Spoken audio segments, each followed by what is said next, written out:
Hello, fellow classmates. Ann Schrick here to present to you Chapter 5, Developmental Lenses from the 1930s to the present.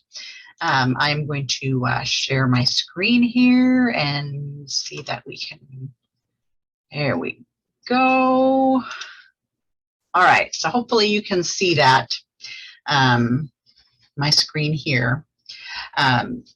So as you listen to the theories that I'll be presenting, I would like you to think about a couple of discussion questions. The first being, reflect on your own literacy and when you were learning to read. What years were your early literacy instruction? Did you struggle in learning to read, or did you find it easy? And which theory or theories do you believe was presented by your teacher? Do you think the alleged theory was the correct one for teaching students literacy at the time? And the second question I want you to think about is, after learning about these theories, what do you believe you can most easily present in the classroom to help your students become fluent literacy students? Okay, let's go on to slide number 2. Today I will discuss the developmental perspectives of theory of cognitive development, maturation theory, theory of literacy development, stage models of reading, emergent literacy theory, and family literacy theory. We're going to start with Piaget's theory of cognitive development. And the basis of this is that it describes how children's thinking changes over time. Piaget has developed 4 stages of cognitive development and 4 factors that affect the quality of an individual's thinking as he or she grows. The 4 factors include biological maturation, which is the individual's genetic history that is present at birth and ultimately affects his or her growth. Activity includes the child's physical experiences through which he or she will construct his or her knowledge base. Social experiences, the child's interaction with others as he or she grows, which will affect his or her growth.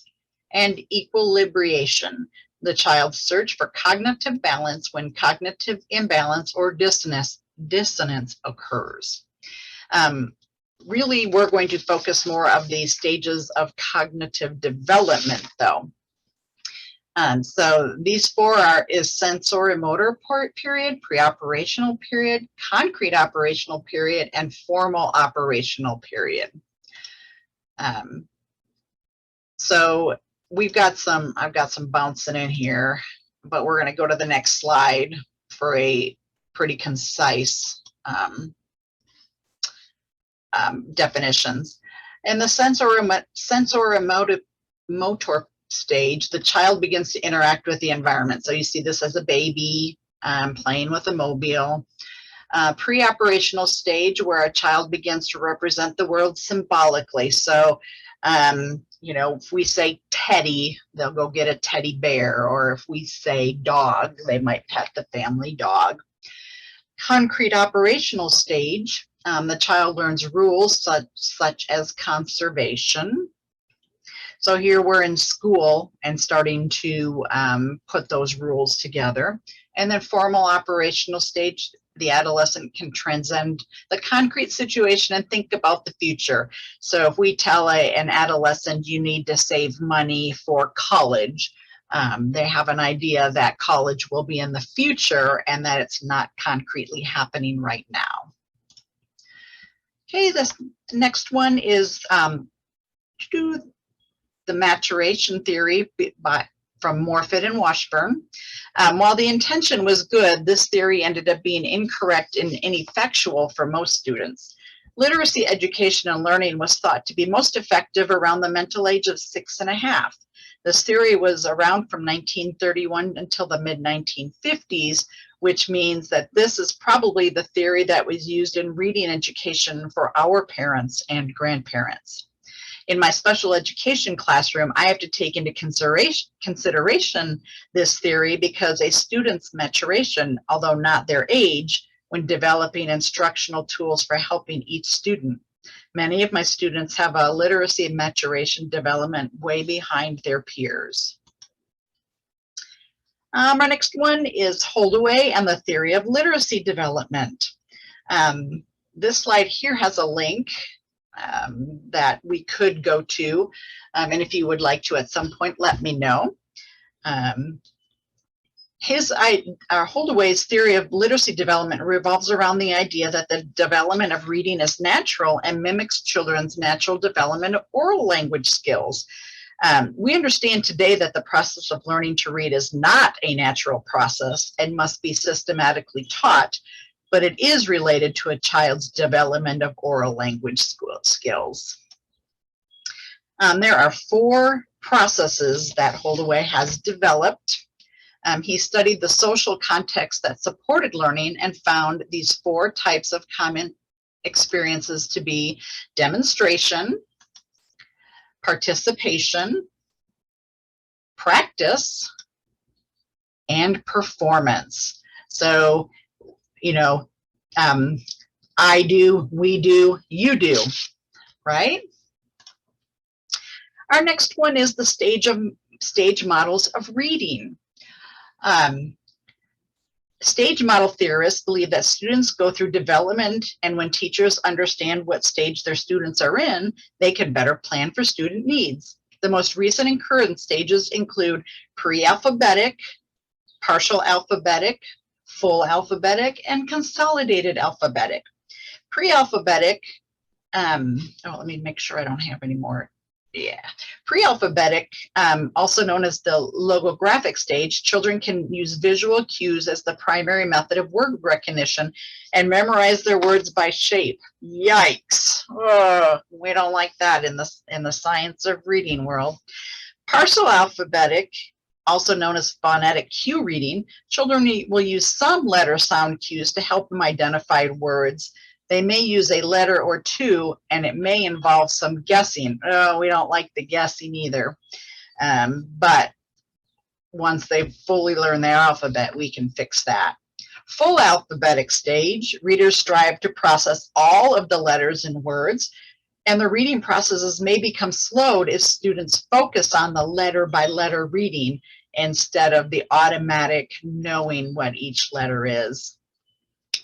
What sound is represented by each letter. And then consolidated alphabetic stage, readers use their automatic knowledge of sound letter relationships to blend letter patterns within words. Now we come up to emergent literacy theory. I typed emergency on my notes. Emergent literacy theory begins to explore literacy development outside of just reading.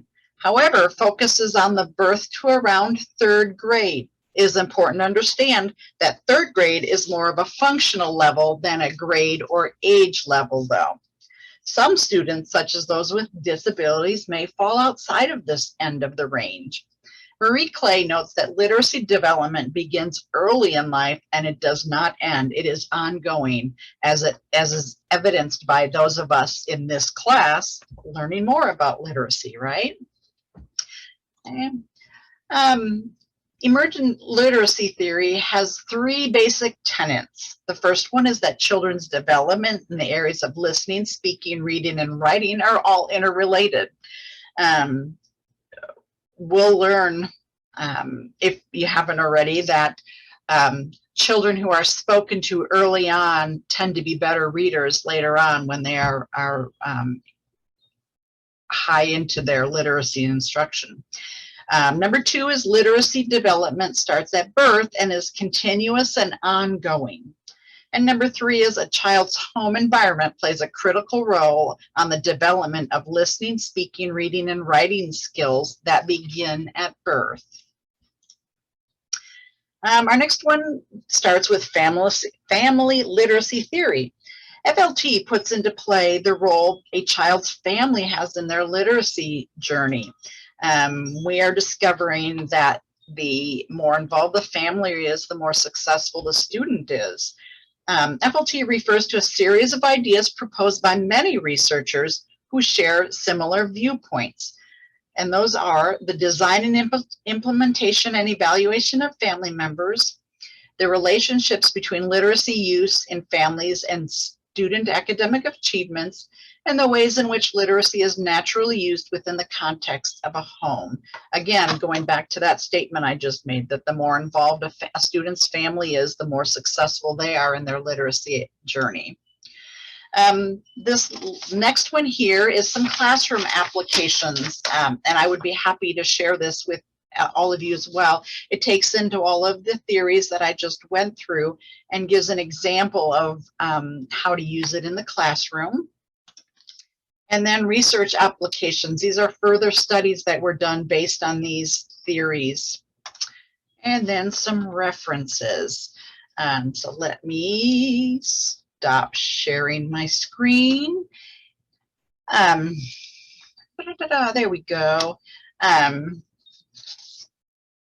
For me, I've been on this journey actually since like January or February, and it was really interesting for me to learn these theories behind some of the practices that I have been doing in my classroom, and some of the interventions that I'm working with my students on as well. I'm looking forward to hearing the theories that you were learning about and presenting as well. Thanks.